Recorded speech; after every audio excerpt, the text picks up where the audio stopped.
Well, good evening. It is the 25th day of August 2022. We have the latest for you in the world of politics, business, sports, and much more. Welcome to the broadcast. But first, let's have a look at the highlights.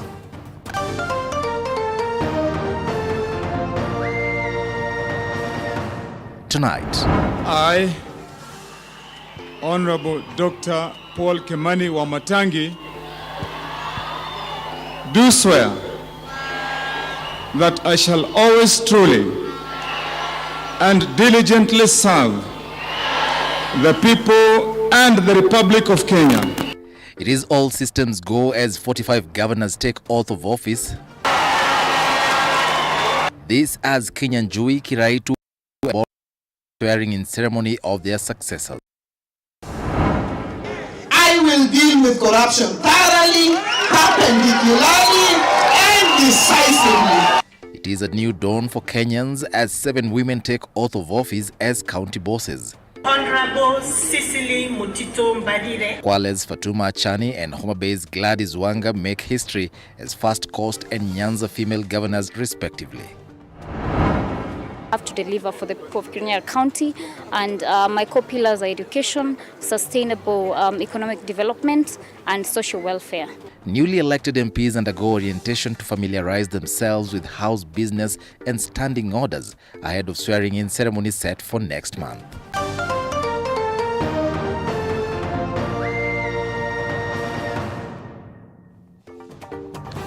Good evening once more and welcome to the broadcast. My name is Eric Munene. Our sign language interpreter at the bottom end of your screen is Minimbesa.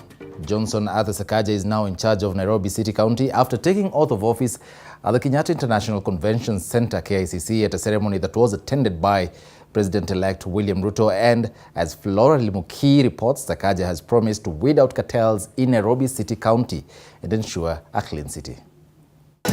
We making it touch your soul, take you to a place you've never been before. It was all pomp and color as Nairobi ushered in a new sheriff in town, Governor Johnson Sakaja.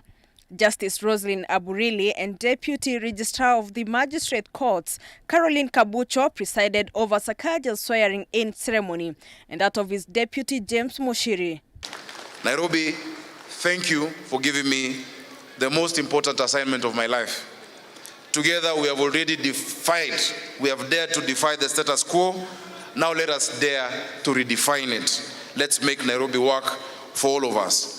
For the last 3 years, the Nairobi Metropolitan Services, NMS, has been overseeing the county's functions under the leadership of Major General Mohammed Badi. Sakaja has hinted at taking back all the responsibilities to the county government as the legal contract between NMS and the county comes to an end in October. I also want to again to thank NMS General Badi. Thank you for the things you've been able to achieve. We shall take over and do. And I'm glad that you are available for us to call upon you. We will always be available for you, to work with you to make Nairobi great again. President-elect William Ruto, who took the chance to acknowledge the 7 women who have been elected as governors. He has urged them to work diligently for their counties to break the norm of being judged on their gender only. In this election, the people of Kenya made yet another historic decision. From the 3 governors that were elected in 2017 that are women, we now have 7 women elected as governors in the Republic of Kenya. Sakaja and his deputy delivered a bag full of goodies for Nairobi residents, including working towards a clean city and also protecting the small businesses. That the days of innocent traders and hawkers just plying their trade because the administration has not provided for them, being chased and bungled into rust-filled contraptions by my good officers in the county are over. Johnson Arthur Sakaja is the newest governor in town, that is Nairobi County, taking over after the Nairobi Metropolitan Services, which has been overlooking the functions of the county for the last 3 years. A lot is expected from the governor, including dealing with the issue of garbage in the city. The governor has also promised to deal with corruption cartels in Nairobi County. Flora Limuki, TV47, KICC, Nairobi. Well, thank you for that, Limuki, Flora. Moving on, governors from 45 counties in the country took oath of office, with majority vowing to weed out corruption. Here's a roundup of what transpired in the counties. The stage was set at Ehura Stadium in Murang'a County. The new boss, Irungu Kang'ata, took oath of office, promising to work with all leaders in a bid to ensure they deliver meaningful development to Murang'a residents. Lunani, our MC today. In Vihiga County, political leaders urged Kenyans to maintain peace and accept the Supreme Court's decision on the disputed presidential election, where Deputy President William Ruto was declared president-elect in the general election. The leaders spoke at a ceremony where the Governor Wilbur Otichilo and his deputy Wilberforce Kitiezo took oath of office at Kidundu Stadium. The leaders were optimistic that Raila will emerge victorious in the petition. In Isiolo County, the former Nairobi City County Assembly Leader of Majority, Abdi Ibrahim Guyo, was sworn in as the third governor. In a ceremony that was held at Isiolo Boys Secondary School, Guyo said he was ready to work with his competitors. Honorable Paul Simba Arati.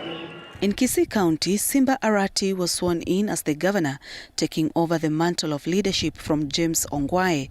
Arati assured Kisii residents that he will focus on bringing development to the county and to hold into account looters of public resources. I, Honorable Dr. Paul Kimani Wamatangi, Kimani Wamatangi was sworn in as the governor of Kiambu County.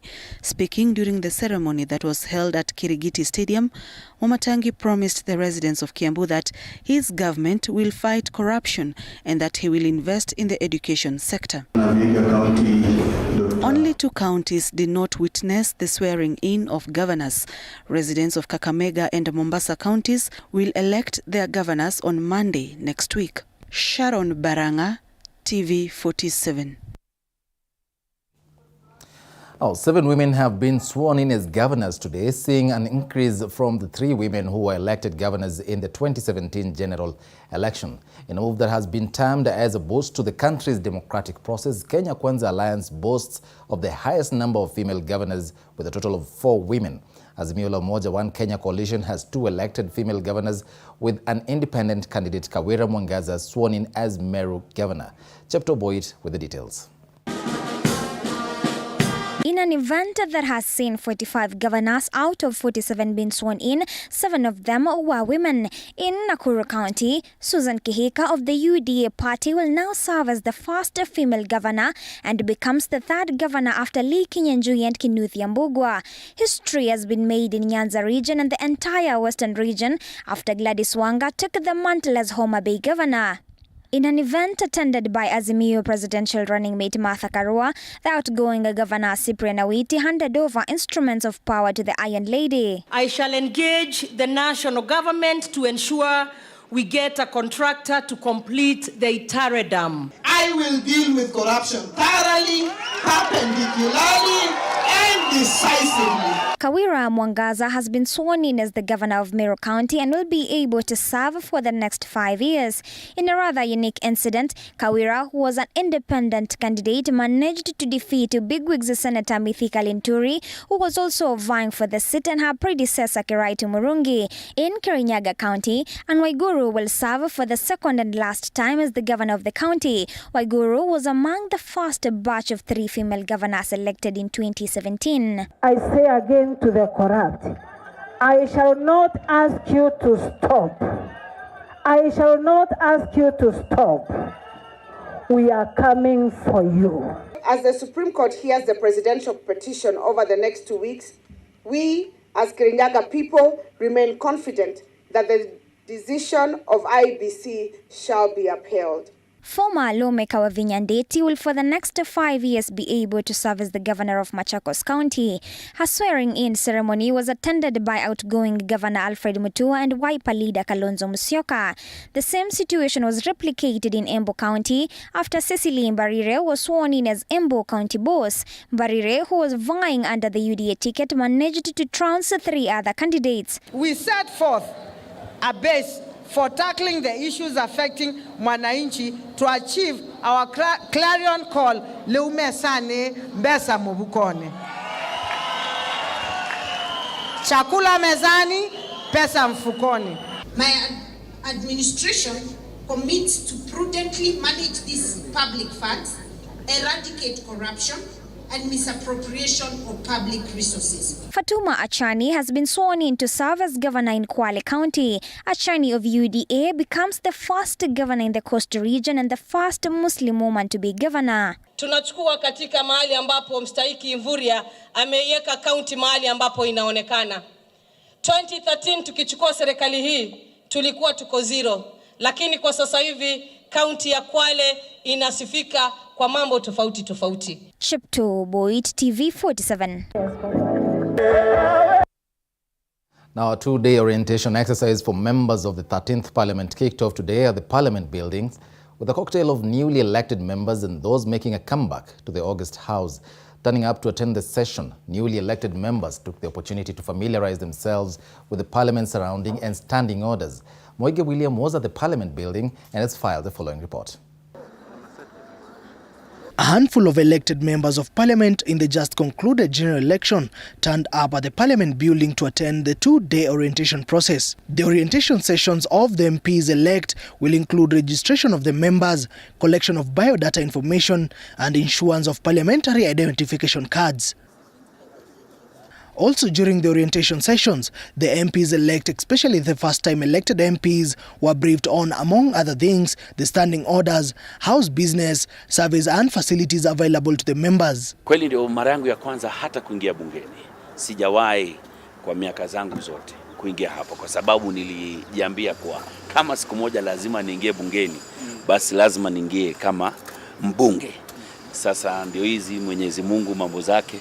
Mara yangu ya kwanza ndio mimi mbunge. I'm a first time member of parliament and the reception here and the services have been seamless and the staff is really kind and I'm waiting to see how the entire orientation goes and I'm ready to work. The two-day exercise is expected to come to an end Friday, ahead of the swearing-in ceremony set to be held next month, with newly elected members stating their expectations. I feel that I have a huge task ahead of me and I have to deliver for the people of Kirinyaga County. Mumefanya mimi mwenyewe nikaivaa suti nadhifu na kupewa jina mpya ya mheshimiwa. Lakini msiniite mheshimiwa kwanza. Hakikisheni kuwa mnaniita baada ya kufanya kitu cha kuheshimika. Also, the experienced tax in the parliamentary corridors present in the exercise aired out their expectations once the 13th Parliament businesses starts. Compared to 12th Parliament, full of impunity, removal of committees, arrest, intimidations. I hope these things will not happen in 13th Parliament. Otherwise, if we have those bitter differences, then it will be very difficult for some of the bills to pass in this Parliament, the way the numbers are. And we have to look at the country in its entirety right now and help Parliament to unite the country. To unite the country. And with the good leadership, you can do that very well. You can do that very, very well. MPs-elect will have a handful of activities once Parliament resume, among them discussing more than 30 bills, with the issue of the National Government Constituency Development Fund being top on the agenda. Moige William, TV 47.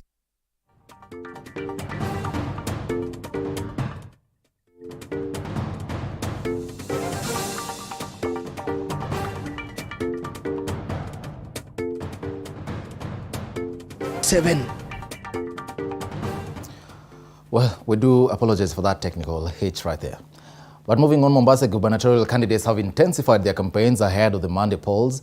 Omar Hassan of UDA received a major boost today after the Kamba community living in Mombasa endorsed his gubernatorial bid, as Lucky Heriano now tells us.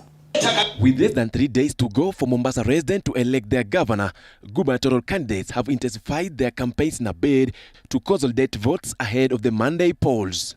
The Kenya Kwanza candidate Hassan Omar Sarai today received a major boost after the Kamba community in the county threw their weight behind him. Former Nairobi Governor Mike Mbovi Songo has urged Mombasa residents to come out in large numbers on Monday and elect Omar Hassan as their new leader, terming him a leader of integrity.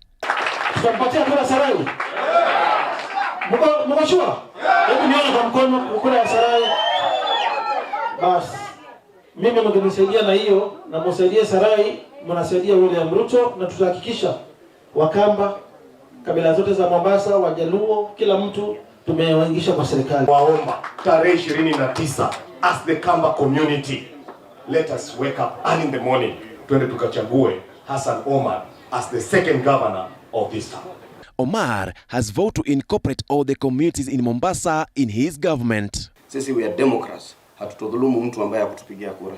Na nyinyi mkikubali tusimame na huo mtazamo, siku nyingine yule ambaye alifikiria haki yake inakuja tu kwa kujificha nyuma ya chama, atajua kwamba hata sisi tunaweza linda haki yake na kawa na sisi. Manake sisi azma yetu ni kujenga taifa ya Kenya. Tuliwaambia tarehe 9 tuende William Ruto. Alitaka 40%, tukampatia 42%. Na sasa tumebakia hizo siku za kuhesabu. Watatuweza kweli? Mombasa and Kakamega campaigns are expected to end 2 days to election as Azimio la Umoja One Kenya coalition candidates are expected to lock horns.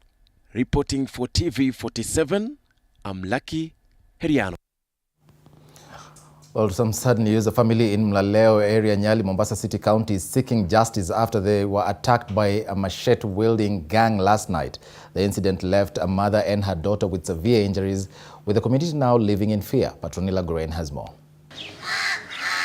It is outside this house in Mulaleo area in Nyali constituency where this 37-year-old mother, Sophia Mbela, along with a 11-year-old daughter, were attacked by 2 machete-wielding men, leaving them with severe injuries. Kuna 2 watu from nowhere na mapanga kani attack.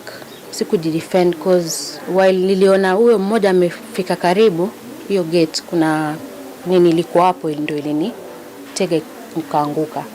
So kuanguka ndo akateka advantage, akatoa hiyo panga kanikata kwanza hapa. So kunikata hapa mimi nikaachilia simu. Akagrab hiyo simu. Sasa ile kushout ndo mtoto akatoka.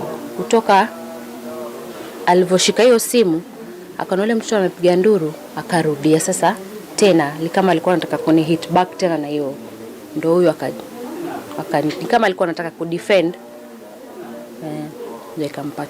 According to the area village elder Ali Komora, crime cases have decreased in the area, but the recent incident indicates that new forms of crimes are emerging. Inaelekea vijana sahihi wambadilisha mbinu. Wakimuona mtu tu amekaa kwa baraza nyumba yake na akiangalia hakuna mtu, wanamwataka. Ombi langu kwa wanakijiji, ile amri tuliyoweka ya kwamba taa za nje ziwashwe, ziendelee kuwashwa. Kwa sababu hapa palipotokea hili tatizo ilikuwa ni giza. At the same time, non-governmental organizations led by Haki Africa have called on security agencies to enhance security in the area. Hii inasikitisha sana, manake it shows hakuna security hata nje ya nyumba zetu.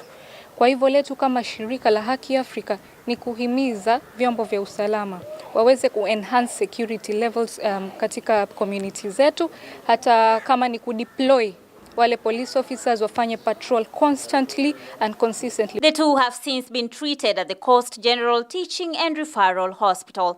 The family of the victims now want security officers in this constituency to speed up investigations and bring the culprits to book. Patronila Goren for TV47 in Mulaleo, Nyali constituency, Mombasa County. There, thank you, Patronila, for that. Now, Kangemi residents are still reeling in shock after a woman died by suicide by allegedly jumping into a water dam in the area. Mercy Fukuza is said to have thrown herself and her 2 children aged 3 and 9 months into the dam following a domestic row. Waris Kimathi has more. Speaking in hushed tones, Kangemi residents are still reeling in shock following the incident that occurred here Thursday morning. Mercy Fukuza is reported to have died by suicide after throwing herself and her 2 young children into the deep waters of Kangemi Dam in the early hours of the day. Residents who found and recovered the 3 bodies described the scene as heartbreaking. Asubuhi, ilikuwa asubuhi sana, mapema ya saa 12. Sasa hiyo saa 12 kama watu tumeamuka kwa kijiji. Tukasikia wale wanaamuka wanatengeneza mandazi ya asubuhi. wakisema mtu amechanguza kwa maji. Aitingi tukapata mtoto ako kando na mama anainama. So once kuona hivyo, kuna kijana wetu mmoja tukamwambia, akaleta kijiti akamfuruta akamweka kando sababu upepo ya maji inakuwa inamsongeza kando. The father and husband to the victims arrived a couple of hours later, but was too distraught to speak to TV47. The two children, 3-year-old Princess and her brother Prince Nyakundi, were rushed to hospital hours after they had been removed from the water as locals believed they were still alive. However, they were pronounced dead on arrival at the hospital. Local authorities arrived more than 4 hours after the bodies had been recovered. Local people here tell me that the reason that motivated Mercy Fukuza to drown herself and her two children, Prince and Princess, early in the morning in this dam in Kangemi was rooted deeply in deep domestic differences with her husband. Maybe itaweza kuwa ni matatizo ya kinyumbani na ni mtu ambapo amenyamaza akainyamazia kushare na wengine ikamfikisha mali hapo ambapo amefikia. Lakini kama kuna mambo pengine yalikuwa yanamkumba, inaweza kuwa ni siri ya ndani. The Gigiri OCPD Alice Kimeri confirmed the incidents. Cases of suicide have been on a steady rise in the country, with the Ministry of Health raising an alarm that an average of 300 Kenyans end their lives every year. Waris Kimathi, TV47 in Kangemi, Nairobi. Moving on, the front runners in the Kakamega County gubernatorial race, Cleophas Malala of Kenya Kwanza and Fernandez Baraza of Azimio la Umoja One Kenya, held a series of rallies in different parts of the county to woo voters ahead of the Monday polls. ANC party leader Musalia Mudavadi accompanied Malala, urging residents to rally behind the youthful Malala. ODM party leader Raila Odinga, on the other hand, is expected to tour Kakamega tomorrow to drum up support for Fernandez Baraza. Violet Auma reports. With barely a day and hours left to mark the end of the campaign period in counties where IEBC had postponed elections, among them Kakamega and Mombasa counties, candidates are rushing from rally to rally in a vote-hunting mission. Today, ANC leader Musalia Mudavadi, together with the other Kenya Kwanza proponents, traversed across Kakamega County, drumming up support for their gubernatorial candidate Cleophas Malala. Ni zawadi gani? Cleo, sindio?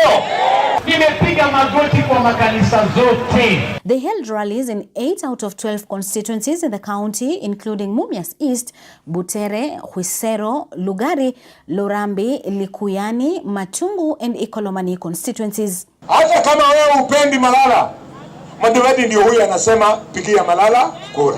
Hii kazi nimefanya yote ya kuhakikisha watu wa Luya wameingia kwa serikali. Si zawadi ya kulipatia ni hii kiti ya ugavana jameni ya Kakamega. The leaders defended William Ruto's win as president-elect in the just concluded August polls, and at the same time expressing confidence that Supreme Court will rule in their favor. Sasa kazi ya Raila akiwa Mombasa ni kutusi Chebukati. Anatusi Chebukati. Yani Chebukati alikuwa kwa zile polling stations zote 42,000 katika Kenya. Anaanza na kusema yeye ndio president elect, na kuna gazette notice inasema president elect ni William Samoei Ruto na deputy wake ni Gachagua. Kuna gazette notice. Wapi gazette notice ambayo imesema Raila ni president elect? Hakuna. Raila, mimi ninakuheshimu. Mheshimiwa Mudavadi anakuheshimu. Tulikupatia support yetu yote na ukapata kura zenye ulipata 2017 hapa. Raila, vile unaona saa hii uko katika mahakama, that is what we intended you do. Ameenda katika mahakama. Raila, you must respect the laws of the land. Ungoje mahakama itatangaza uamuzi kuhusu malalamiko yako. Ile yenye itatangaza ndio Wakenya wote tutafata. On the other hand, the Azimio One Kenya gubernatorial candidate Fernandez Baraza held meetings in different constituencies where he asked locals to throw weight behind him and his running mate Ayub Savula. ODM leader and Azimio One Kenya presidential candidate Raila Odinga is expected to tour Kakamega County tomorrow to drum up support for Azimio gubernatorial candidate Fernandez Baraza. Wana Kakamega wote na wahimiza muje kwa wingi sana ili mkaribishe kiongozi wetu wa Azimio One Kenya Alliance ambaye ni Raila Amolo Odinga ambaye ndio presidential candidate wetu, na sisi hapa Kakamega sisi ni watu wa amani. Tungependa watu wadunisha amani na wawe na subira, kwa sababu hivi sasa najua kesi ya matokeo ya urais bado inaendelea, na tuko na imani kama timu Azimio ya kwamba hiyo kesi itatupiliwa mbali na Raila Amolo Odinga atakuwa kwa debe tena hivi karibuni. Kakamega County gubernatorial race has attracted 7 candidates where Kakamega residents are expected to elect their governor come August 29th. Violet Auma, TV47, Kakamega. Now, moving on, political differences played out in the open during the swearing-in ceremony of governors, with some of the county bosses who failed to recapture their seats snubbing the swearing-in ceremonies. Some of the outgoing county chiefs, including Kiraitu Murungi, Francis Kimemia, and Lee Kinyanjui, were a no-show. But were they justified to snub the ceremony? Mike Gungo with more. A total of 45 governors took oath of office Thursday to serve the electorate for the next 5 years. Swearing-in ceremonies in Kakamega and Mombasa counties will be held later, following the postponement of elections in these areas. According to the law on assumption of office, new governors are supposed to be sworn in on the first Thursday, 10 days after they are declared winner of the gubernatorial contests. Only a handful of the outgoing governors attended the swearing-in ceremonies of their successors. In Murang'a County, the outgoing governor Wavinya was a no-show.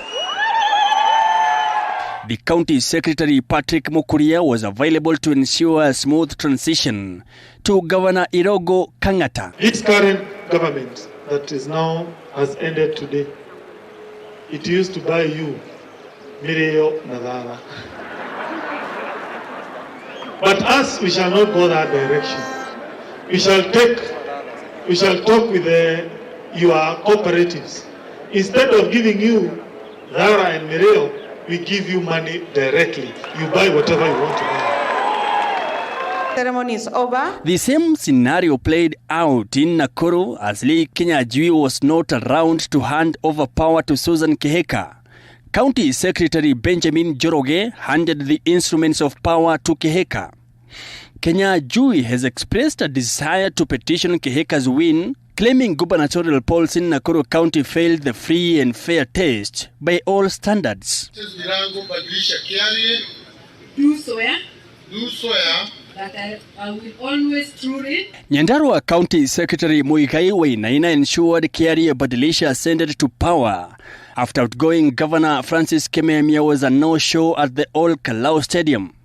Among other governors who snubbed their successors swearing-in ceremonies are Mohamed Koti in Isiolo, Fahim Toha in Lamu, Kiraitu Murungi in Meru, and Martin Wampora in Embu. I, Honorable Cecily Mbarire. The outgoing Embu Governor Martin Wampora did not grace his successor swearing-in ceremony. The former nominated member of parliament vied on a UDA ticket. Governors who retained their seats include Peter Anyang' Nyong'o of Kisumu, Stephen Sang of Nandi, Amos Nyaribor of Nyamira, Joseph Olelenku of Kajiado, Ann Waiguru of Kirinyaga, Wilbur Otichilo of Vihiga County, Mudhomi Njuki of the Rakanithi, Dado Godano of Tana River, and Hilary Barchak of Bomet counties. The Assumption of the Office of Governors Act 2019 requires the outgoing governor to pass over key instruments of power after signing the certificate of inauguration. These instruments of power include the county flag, coat of arms, the constitution, and the county public seal. The new governors pledged to serve the electorate diligently. Mike Kagwongo, TV 47. Now, still on the same, all governors and deputies who took oath of office today signed and committed to the Integrity Code upon taking oath of office. The documents were signed in the presence of judicial officers. According to the EACC, the signing of the Integrity Code signifies commitment from the governors to fight graft. At the same time, the body has asked governors to declare their wealth within 30 days of assuming office. This, as the Director of Public Prosecutions, DPP Nurdin Haji, promised to arrest outgoing county government officials who have looted money from public coffers.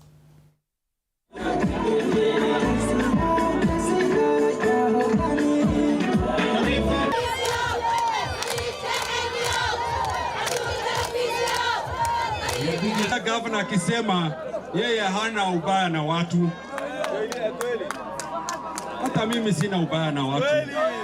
Lakini wale ambao wameiba rasilimali ya Garissa, ninawaambia lazima mtarudisha hiyo pesa. Wale walioiba warudishe pesa mapema. Na kama hawatarudisha mali ya watu ya Garissa, wajue kwamba sisi tutawafuata. Na pesa ambazo pia za Kenya ambazo zimeibwa, basi watu wakuwe tayari kuzirudisha kwa mtu yoyote ambaye atakuwa rais. Well, at 30 minutes past the hour, time now for a very short break. Don't go away, we'll be back with more.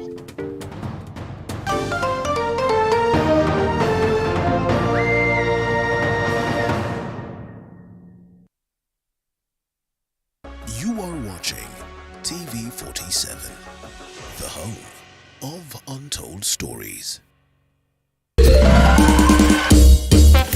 Sona moja imetengenezwa kwa njia spesheli ili kupambana na maumivu kwa haraka.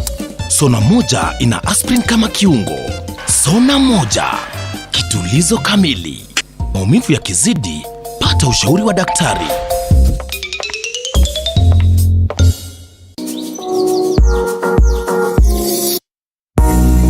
Agriculture in Kenya dominates Kenya's economy, and because of this, we crisscross the country in search of farm details.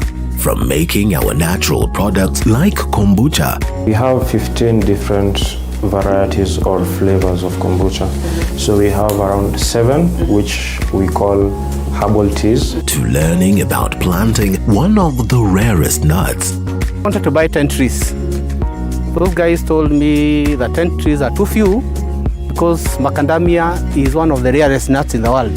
As we learn all this and more, catch up with Violet Njoki every Sunday at 6:30. Trison School of Medical Health Science and Technology is a premier training institute for market-driven courses. With state-of-the-art facilities, competent and dedicated members of staff, and linkages with the medical industry, you are assured of a bright future when you study with us. Enroll today in our campuses at Juja, Nairobi West, Kisumu, and Homabay. Usiyakubalie maumivu ya misuli kukatiza ratiba yako. Kaluma Pain Balm ni dawa ya kusugua iliyotengenezwa kutoka kwa miche maalum ili kutuliza maumivu ya misuli. Kaluma Pain Balm. Shhh. Maumivu yakizidi, pata ushauri wa daktari. Watching TV 47, the home of untold stories.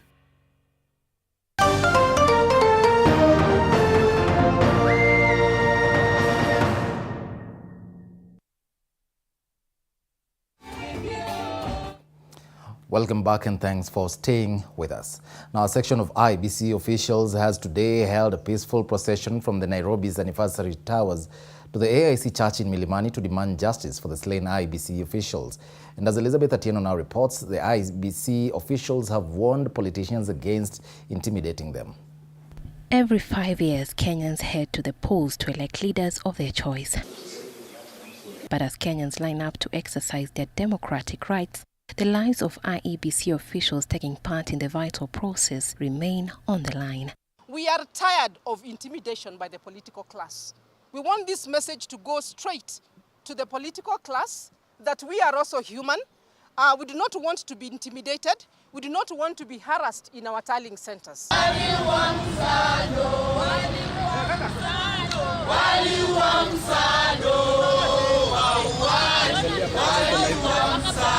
During the 2017 general election, the second in command in the Commission's IT department, Chris Msando, was brutally murdered and his mutilated body dumped in Muguga Forest in Kiambu County just 9 days before the August 8, 2017 polls.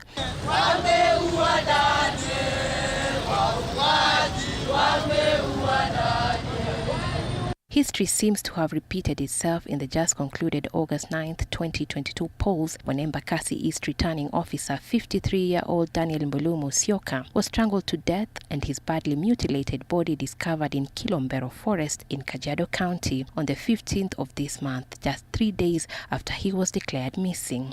And as the country is aware that we did conduct election on the 9th of August, and unfortunately one of us, the late Daniel Musyoka, our brother, who was the returning officer for Embakasi East constituency, was abducted by people that we do not know, and he was killed and found dead at the forest in Loitoktok.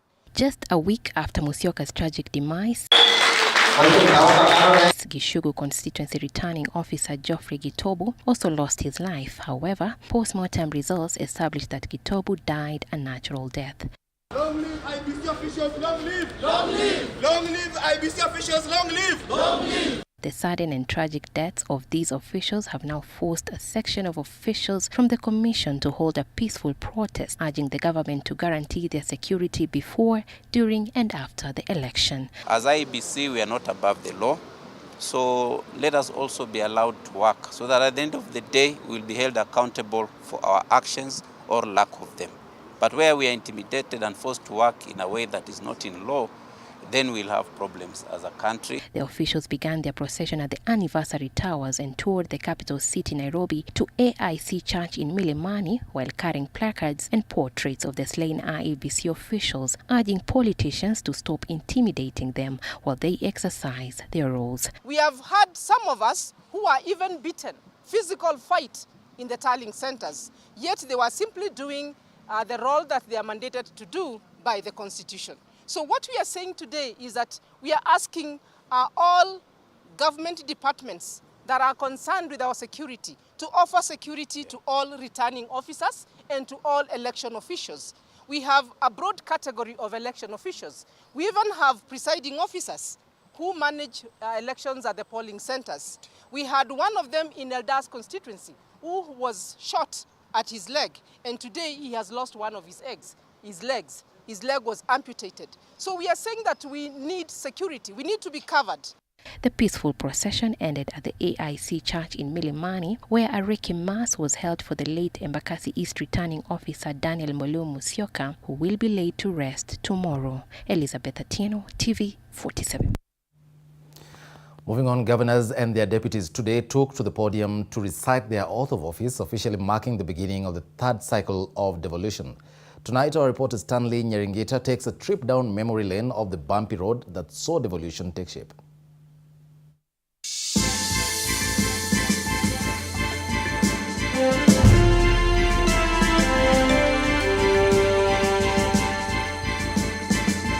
Top on the list of the Jubilee administration's entry when it took over power in 2013 was to actualize constitutional provisions laid out in Chapter 11 and deploy the devolution idea, which was supposed to bring not only development but also administration closer to the people.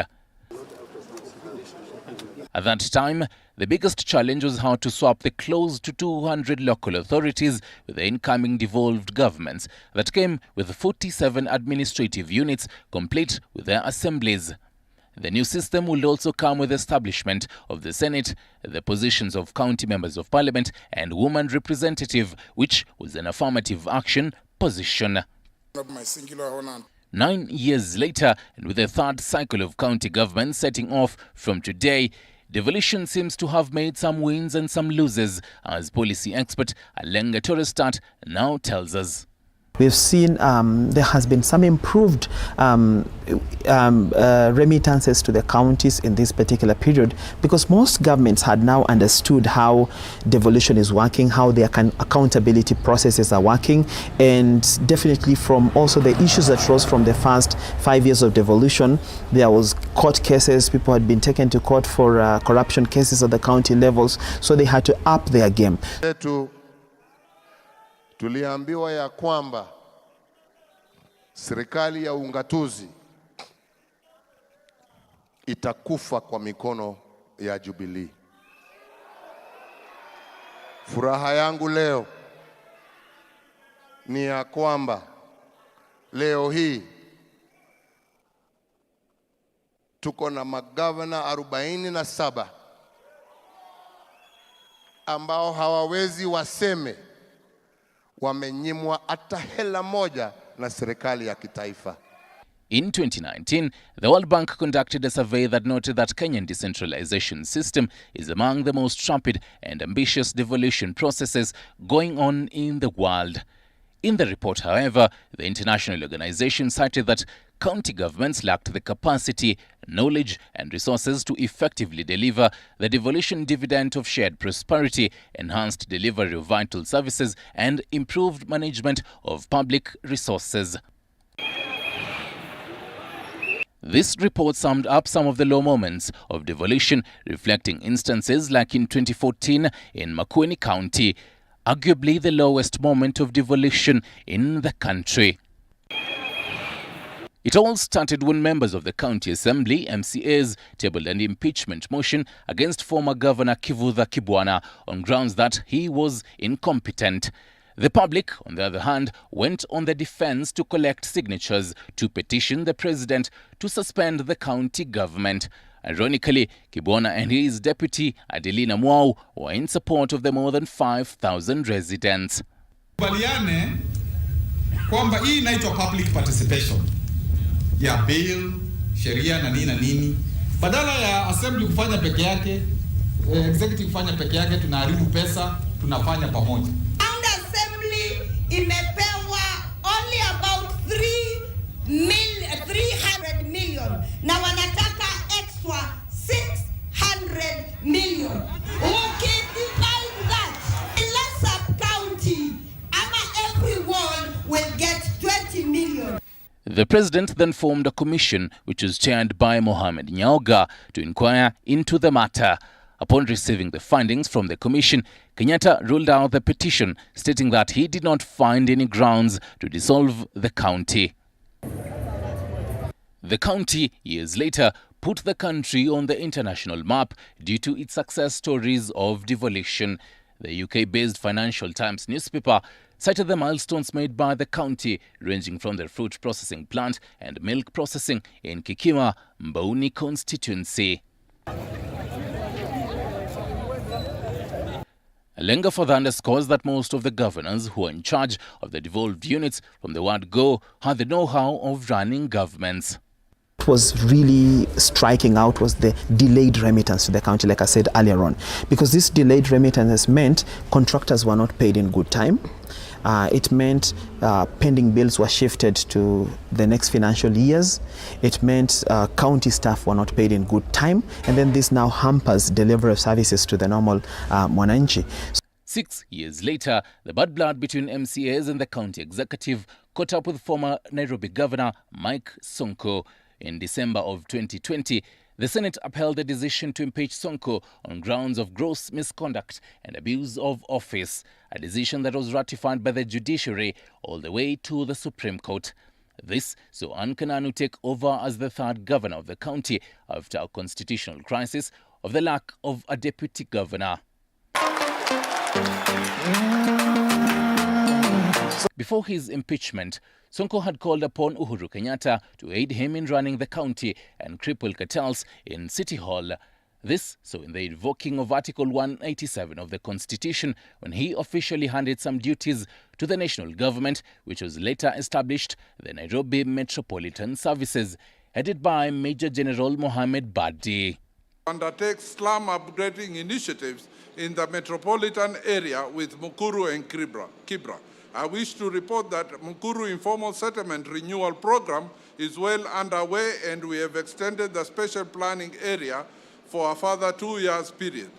The NMS would later become the subject of heated debate, with some quarters feeling it was clawing back some gains made during the devolution journey. It would later on become fodder for campaigns, with the UDA candidate then and governor now Johnson Sakaja pledging a non-extension of the NMS tenure, which expires on October 24th. Every other revenue stream then must be geared towards making Nairobians more productive. The NMS that you praise has been going around this city with GSU, harassing our traders and our hawkers, throwing them into, those pickups, tetanus-filled pickups, unroadworthy. The Jubilee administration also delivered on the enshrined principle of decentralization of power. National unity was able to be fostered as national celebrations were rotated among the devolved units. The new 5-year devolution cycle comes with an interesting mix of leaders, with more young people and even women taking over the mantle of county leadership. It will be interesting to see if the new broom in leadership will sweep the corridors of justice clean and rid counties of malfeasance witnessed over the 2 cycles like corruption. Stanley Nyaringita, TV47.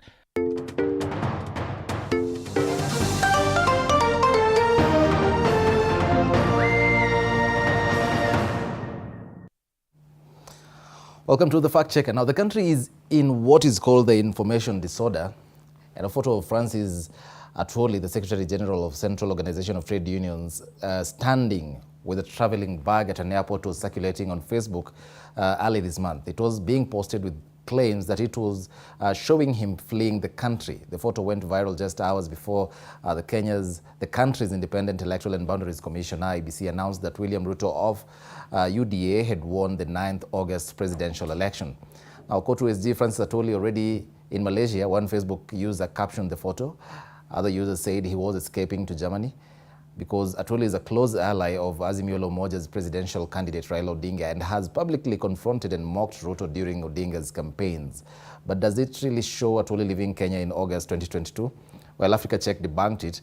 And on 12th of August, the day the photo first appeared on Facebook, Atwoli posted it on Twitter stamped as fake and said, "Somebody using my old photo while arriving in Kuala Lumpur, Malaysia 5 years ago." He tweeted. On August 14th, that is 2 days later, he appeared in media attending a church service with Odinga in Nairobi.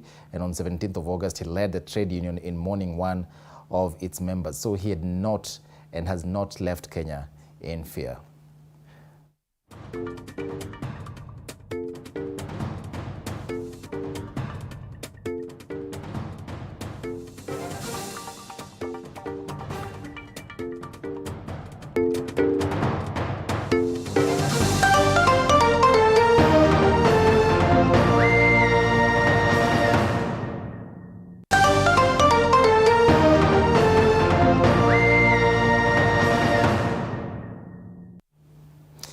Well, supporters and foot soldiers of the country's main political formations, that is Azimio, Umoja, One Kenya Alliance, as well as the Kenya Kwanza Alliance, are somehow sharing a lot of misinformation and disinformation on social media sites. So it is wise to be careful before you share any information that you see online. Now, on to the latest in business. Absa Bank Kenya has today reported a profit after tax of 6.3 billion shillings for the half-year period ended June 30th, 2022, registering a 13% growth as compared to a similar period last year. Now, growth in net interest income stood at 14.4 billion shillings, a 20% increase, while customer deposits grew by 7% to 282 billion shillings. Further, total revenues recorded a jump of 17% to 20.9 billion, and total assets grew by 19% to 262 billion shillings. The improved performance was achieved on the back of double-digit revenue growth driven by accelerated lending. With the first half results, it's been a difficult first half from a macroeconomic environment. We thought we were coming out of COVID, we were optimistic, and then we got into the Ukraine-Russia crisis, which we're still feeling the effects on. But as a business, we feel we've navigated well. We hope we've shown you that over the last 5 years, we've made significant progress, whether it's on delivering our strategic commitments, in terms of growing our business and building up momentum in terms of whether it's revenue growth or, operating profit. Moving on, sugar production has increased by 15% from January to July, a move that has driven the sector regulator to cut imports by nearly half. Data from the Sugar Directorate shows that the volume of the commodity produced hit 480,849 tons, up from 418,799 during the same period last year. The increase saw the Directorate cut down imports in July to 9,394 tons from a high of 17,200 tons, representing a 46% decline.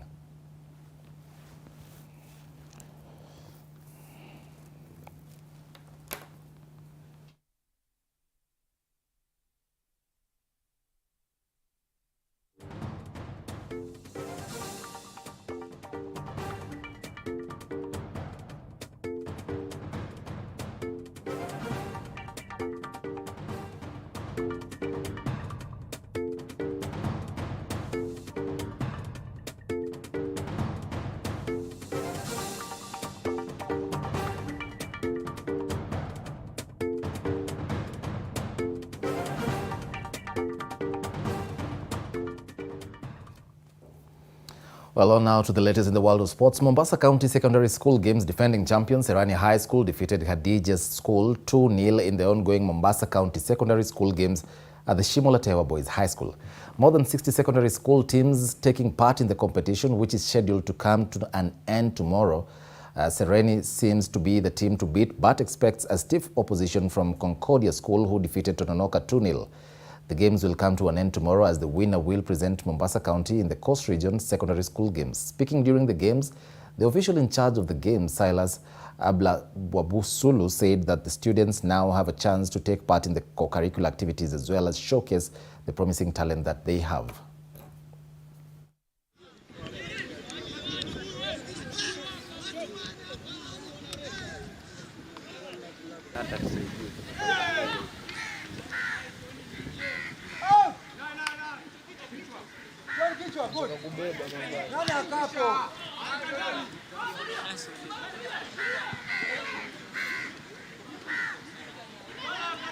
Huu michezo kawaida ina muhimu sana kwa sababu pale shuleni inasababisha wanafunzi kutoa stress. Jambo la pili ni talanta. Wakati tunafanya hii michezo kuna wale ambao wanakuja kuangalia, wanachagua wale vijana, wanaenda wanasaidia, alafu napata mtu ameajiriwa kazi kwa upande wa talanta. Vile vile upande wa discipline pale shuleni, wakati wanapata kwamba mwalimu anawaambia kwamba kama mtafanya